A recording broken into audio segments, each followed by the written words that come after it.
Vijayawada university మంచి భవిష్యత్తు కోసం తెలుగు విద్యార్థులు ఇష్టపడే యూనివర్సిటీ. కాల్ 9059052378 9059052379.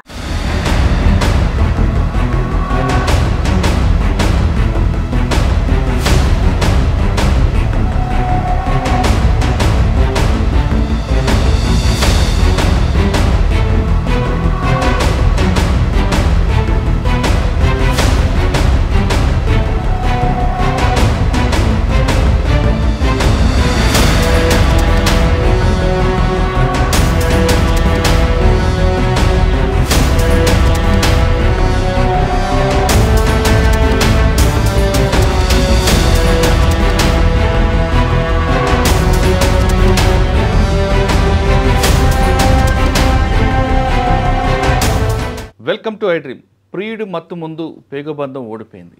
చిన్నాడు స్నేహితుతో వివాహేతర సంబంధానికి అడ్డొస్తున్నాడని 3 పిల్లల్ని ఒక తల్లి చంపేసింది. సాధారణంగా తల్లులు తమ పిల్లలు అన్నం తిన్నాక తింటారు, సరిపోతుందని వాళ్ళ పస్తులుండి పిల్లలకు అన్నం పెట్టి చూస్తున్న ఈ కాలంలో ఆ తల్లి పెరుగన్నంలో విషం కలిపి ఆ 3 పిల్లల్ని చంపేసింది. అసలు మహిళలో ఇంత క్రూరత్వం ఎందుకు వస్తుంది అనే విషయం మనతో మాట్లాడడానికి ప్రముఖ సైకాలజిస్ట్ డాక్టర్ మృదులా కపిల గారు ఉన్నారు. మేడం అడిగి చాలా విషయాలు మాట్లాడారు. మేడం నమస్తే అండి. నమస్తే అండి. మన సమాజంలో మహిళలు అంటే చాలా గౌరవం, అందులో తల్లి అంటే ఇంకా గౌరవం ఉంటుంది. అసలు కంటికి రెప్పలా చూసే తల్లి ఒడిలో పడుకోని ఉండాలి, అంత భద్రత ఉంటుందని పిల్లలు భావిస్తారు. కానీ అటువంటి తల్లి తన పక్కన పడుకున్న పిల్లల్ని ఈ విధంగా చంపుతుందని ఎవరు ఊహించారండి. సాధారణంగా చాలా రేర్ కేసులు. ఇటువంటి నైజం పాములకు ఉంటాయి. పాము గుడ్లు పెట్టిన తర్వాత కళ్ళు కనబరక తన గుడ్లు తానే తింటుంది, పాము నైజం అంటారు. అటువంటి పాము కూడా కళ్ళు కనబడక తింటారు, కానీ పాము ఈవిడ కళ్ళు కనబడి కామం మత్తులో ఈ విధంగా చేసిందని భావించవచ్చు. అంటే ఇటువంటి విషయాలు ఎందుకు ఈ మహిళలో ఇంత క్రూరత్వం వస్తుందండి?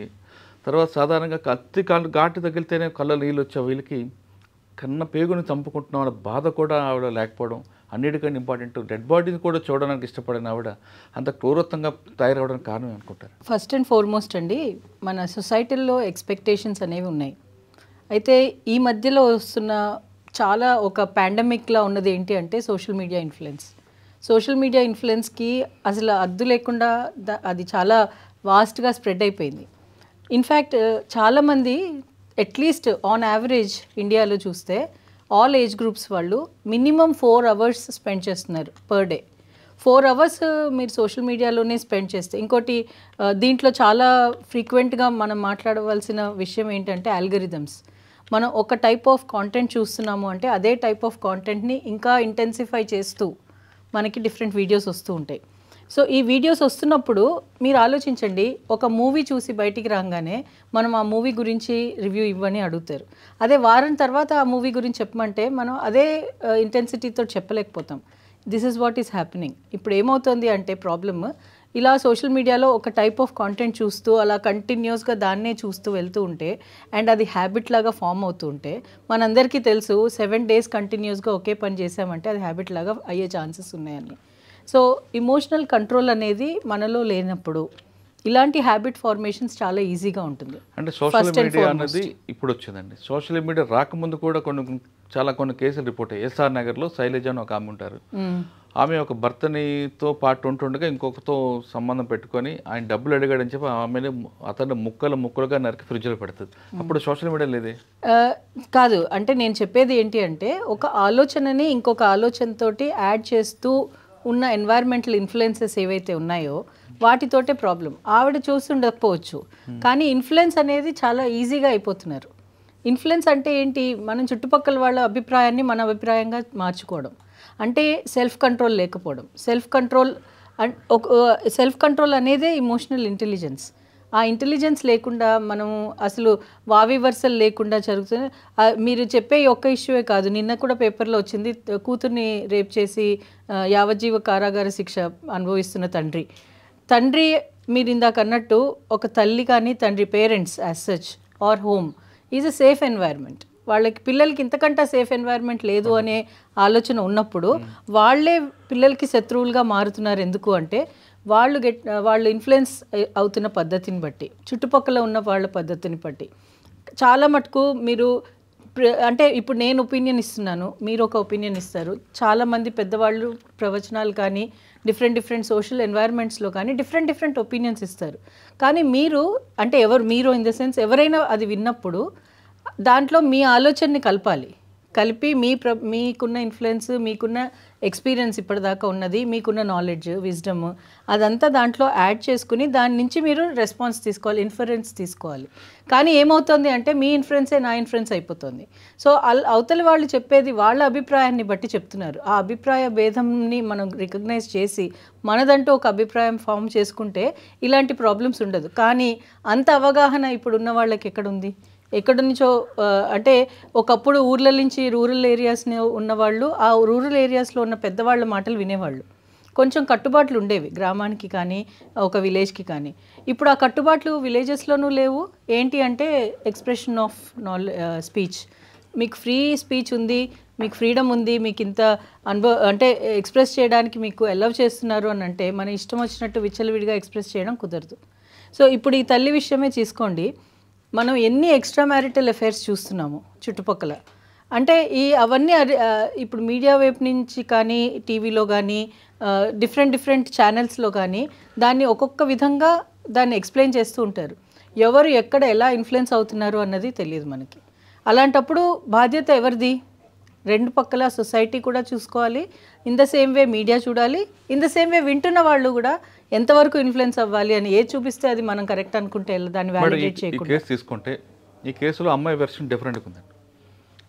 ఆ అమ్మాయికి చిన్నప్పటి నుంచి ఒక మంచి స్టైలిష్ అబ్బాయి కావాలి, సినిమా హీరోలో ఉండాలి అని భావించిన అమ్మాయి పెళ్లి చేసుకుందాం అంటే తల్లిదండ్రులు వాళ్ళకున్న ఆర్థిక ఇబ్బందుల్లో ఏదో సంథింగ్ రీజన్తో కొంచెం ఏజ్లో ఆమె కన్నా బాగా పెద్దన్న వ్యక్తితో పెళ్లి చేశారు. ఆయన ఈ అమ్మాయిని కేవలం ఒక టూల్లా వాడాడు తప్ప ఒక మనసు విప్పి ఒక భార్యగా, ఒక ప్రేమికుడిగా, ప్రియురాలుగా చూద్దాం అనే లేవు. కాబట్టి వాటన్నిటికీ దూరమైంది. అవన్నీ చూపించడానికి క్లాస్మేట్ గట్టి కుదులు కలిశాడు కాబట్టి ఆ ఎమోషనల్స్కి బెండైంది అనుకోవాలా. కానీ తల్లిదండ్రులు తప్పు అనుకోవాలి. ఎందుకంటే ఈ అమ్మాయి ఉన్న కోరికలన్నీ పక్కన పెట్టి ఈ అమ్మాయి కన్నా దాదాపు 10 సంవత్సరాల పెద్దన్న వ్యక్తితో పెళ్లి చేయడం అని అమ్మాయి కూడా ఎమోషనల్ ఉంటాయి. ఆ అమ్మాయి ఎమోషనల్ వాల్యూస్ ఇవ్వకుండా, గౌరవించకుండా వాళ్ళు ఏదో చేయడం బట్టి ఇవన్నీ కూడా కనెక్ట్ అయ్యి అనుకోవచ్చా? ఒక మాట అండి, ఒక చాక్లెట్ అంటే చిన్నపిల్లలకి ఇష్టం. చాక్లెట్ కొనుక్కొని తినేస్తాను అంటే కుదురుతుందా దానికి పే చేయకుండా?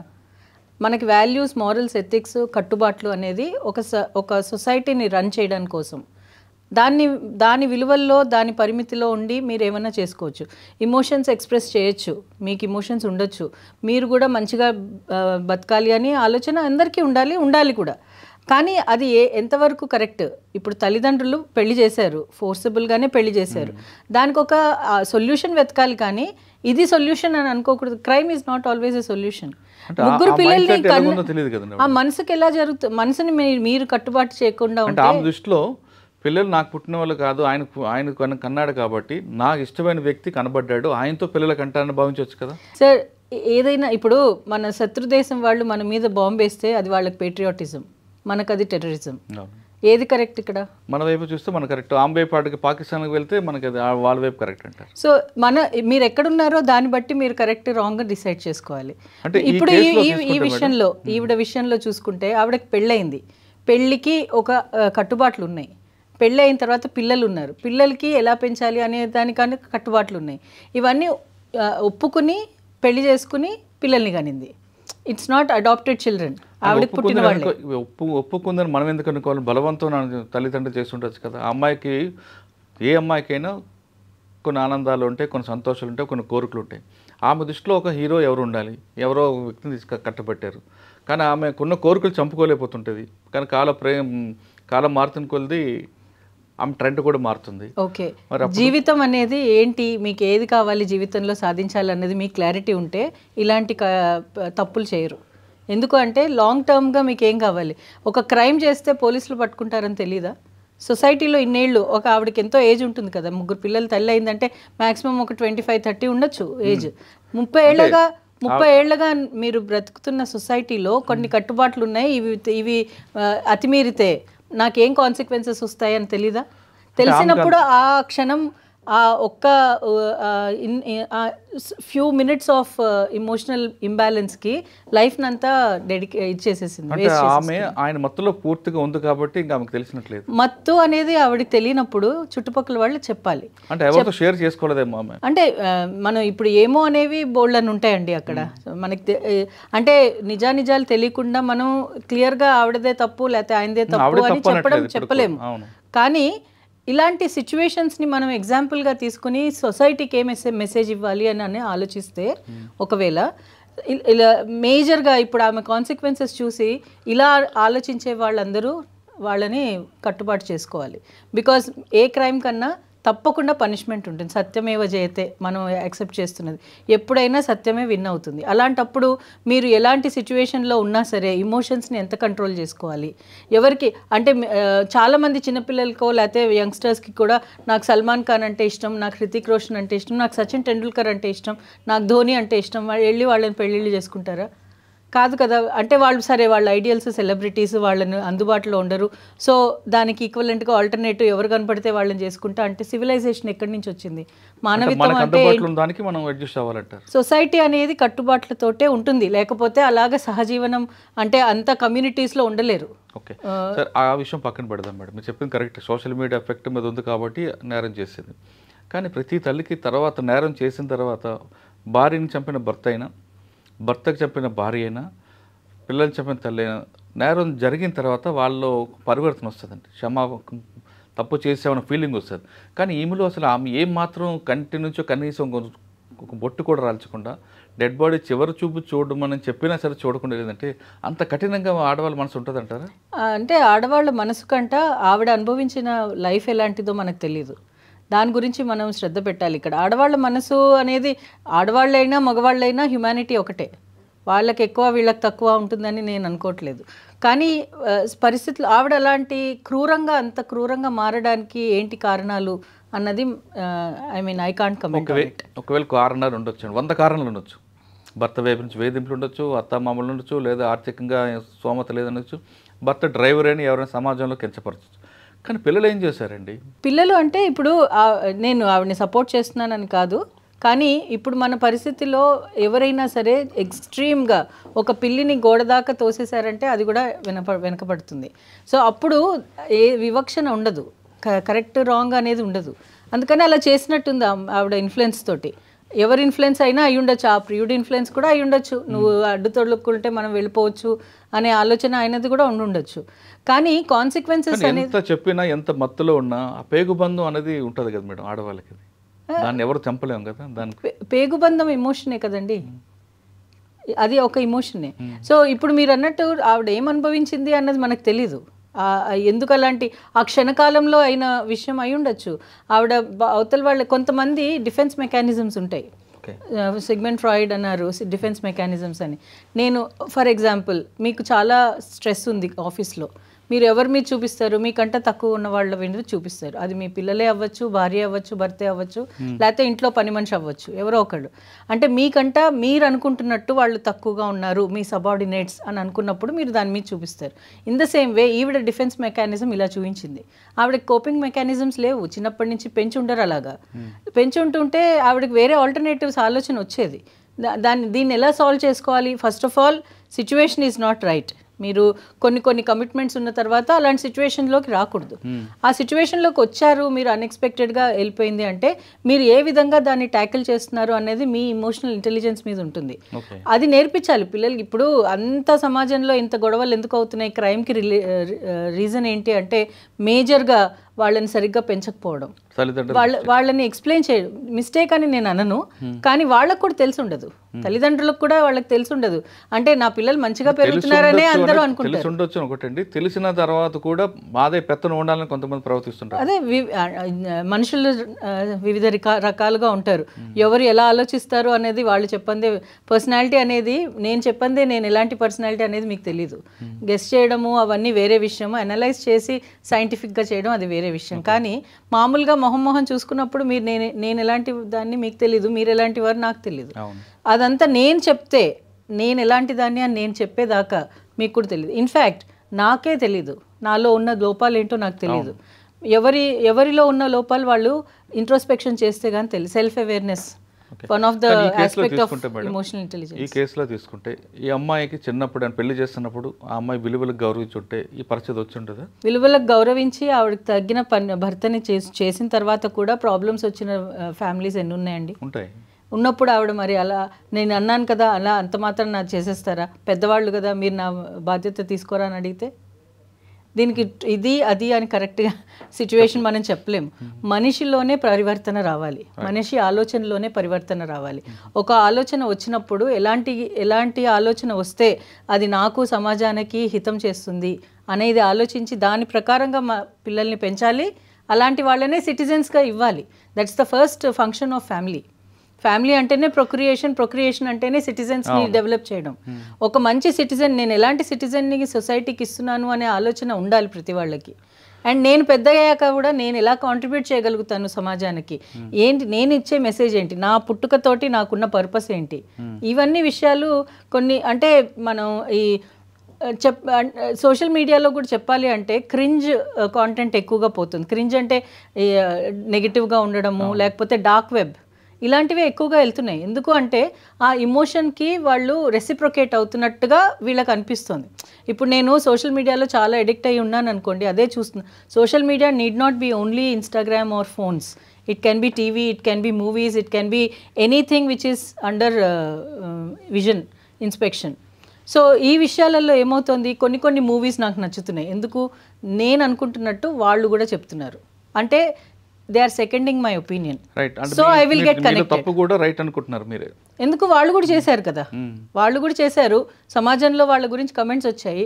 ఆ కమెంట్స్ని నేను చదివాను. కొంతమంది కరెక్ట్ అంటున్నారు, కొంతమంది రాంగ్ అంటున్నారు. కొంతమంది కరెక్ట్ అంటున్నారు అంటే నా ఇమోషన్కి కరెక్ట్నెస్ వచ్చింది కదా, అంటే నేను చేయడంలో తప్పు లేదు అనే ఆలోచన వాళ్ళకు వస్తుంది. బట్ ఈ కేసు రజిత కేసు పక్కన పెడితే ఇటువంటి ఇష్యూస్ చాలామంది మహిళలకి అబ్బాయిలకి అంటే మగవారికి ఎదురవుతుంటాయి ఎక్కడో దగ్గర. అవును. ఇటువంటి నేరం చేయకుండా వాళ్ళు పీస్ఫుల్ లైఫ్ కావాలంటే ఏం చేయాలంటే సో అన్నిటికీ ఇష్యూస్ చాలా ఎదురవుతుంటాయి. అవును. దీనికి ఇమోషనల్ ఇంటెలిజెన్స్ ఒకటే ఒక వెపన్ అండి. వెపన్ అంటే ఎందుకు అని చెప్తున్నాను, ఇమోషనల్ ఇంటెలిజెన్స్లో 5 ఆస్పెక్ట్స్ ఉన్నాయి.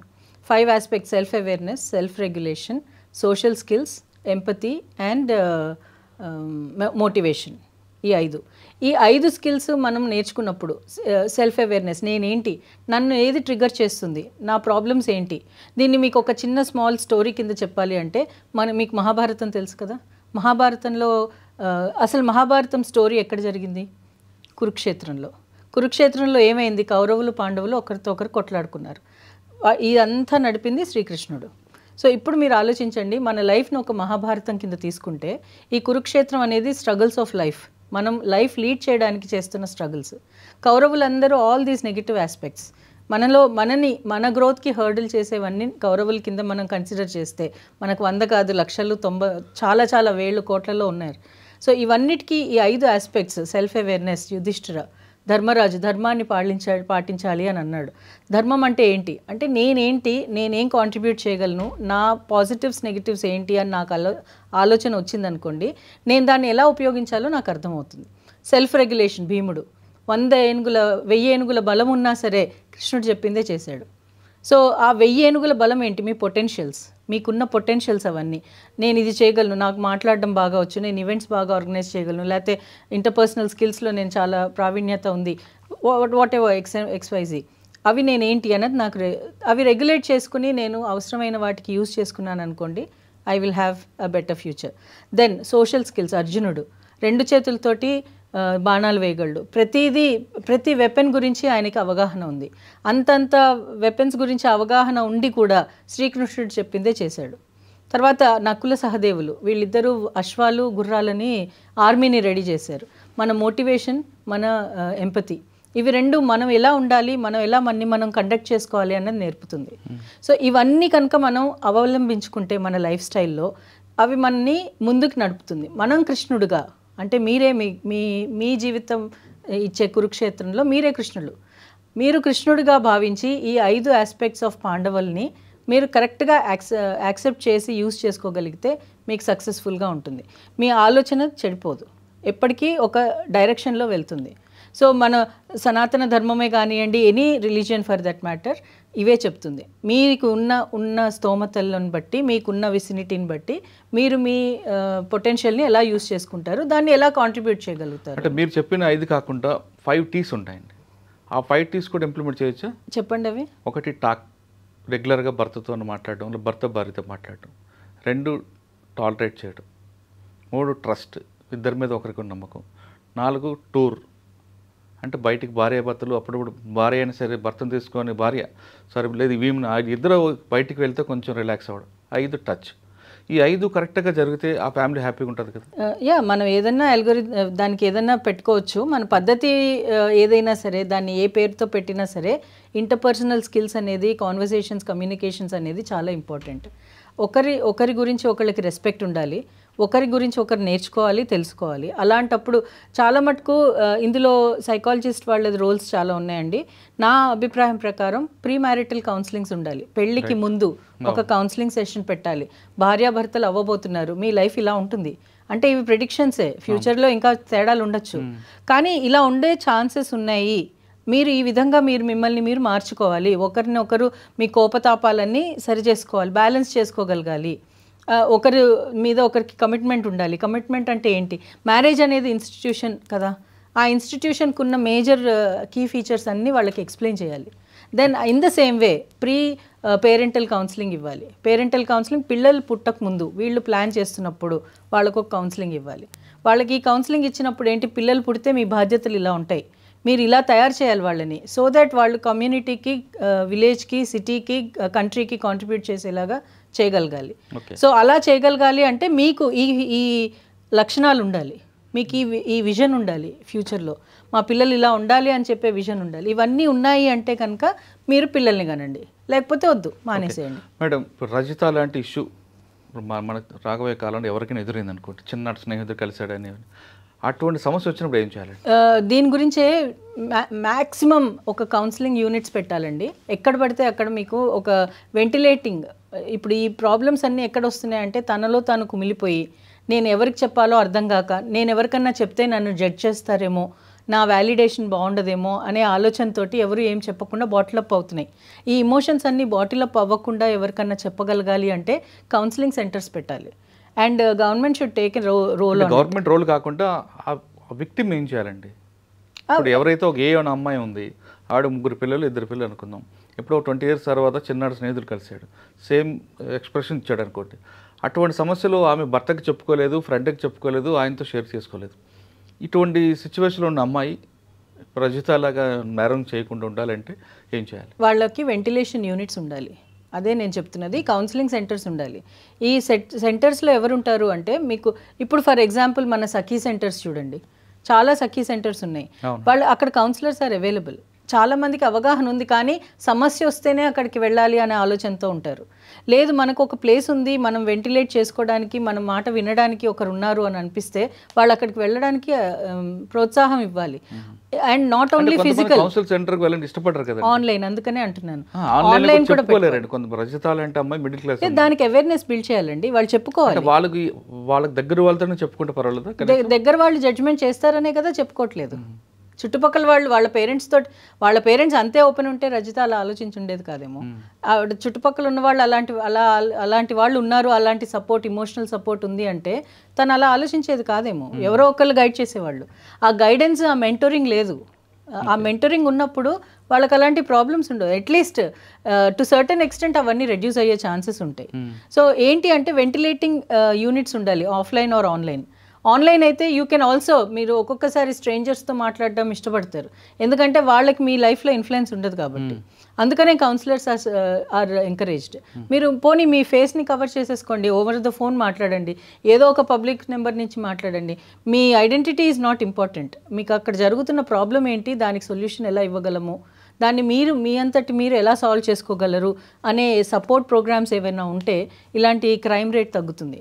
బాయ్ ఫ్రెండ్ అవ్వనియండి, ఎనీ సిచ్యువేషన్ అవ్వనియండి, చాలా human interactions are very complex. ఆ కాంప్లెక్సిటీని అర్థం చేసుకోవాలి అని అంటే మీకు అది అర్థమైన వాళ్ళు మిమ్మల్ని మెంటోర్ చేయాలి. అలా మెంటోర్ చేసి మీరు ఇలా చేయండి అమ్మా, ఇవి సొసైటల్ రూల్స్, మీరు ఇలా సైకలాజికల్గా మీరు ఇలా ఎఫెక్ట్ అయితే ఈ ఎక్సర్సైజెస్ చేయండి, లేకపోతే ఇలాంటి ఇంట్రోస్పెక్షన్స్ చేయండి, ఇలాంటి మైండ్ సెట్ని చేంజ్ చేసుకునే యాక్టివిటీస్ చేయండి, ఇలా ఎంగేజ్మెంట్ యాక్టివిటీస్ని ఇంక్రీజ్ చేసుకోండి అని కొన్ని సొల్యూషన్స్ వాళ్ళు చెప్పగలుగుతారు. అది చెప్పినప్పుడు రజిత లాంటి వాళ్ళు చేంజ్ అయ్యే ఛాన్సెస్ ఉంటాయి. ఇకపై రజిత లాంటి ఇష్యూ వచ్చినప్పుడు, రజిత కొంచెం సమస్య వచ్చినప్పుడు ఖచ్చితంగా కౌన్సిల్ సెంటర్కి వెళ్ళాలంటున్నారు డాక్టర్ మృదుల మేడం. లేదు, మీకు దగ్గరలో ఉన్నవాళ్ళు, మీకు మనసుకు నచ్చిన వాళ్ళతో చెప్పి ఆ సమస్య పరిష్కారం వెతకండి. అంతేగాని ఆ మత్తులో పడి నేరాలకు పాల్పడితే మాత్రం జీవితాంతం జైల్లో ఉండడం ఖాయం అంటున్నారు డాక్టర్ మృదుల గారు. ఇది రజిత ఇష్యూలో మృదుల గారు ఒపీనియన్. మరో ఇష్యూలో మళ్ళీ కలుద్దాం. అంతవరకు నమస్తే. Thank you madam. Thank you అండి.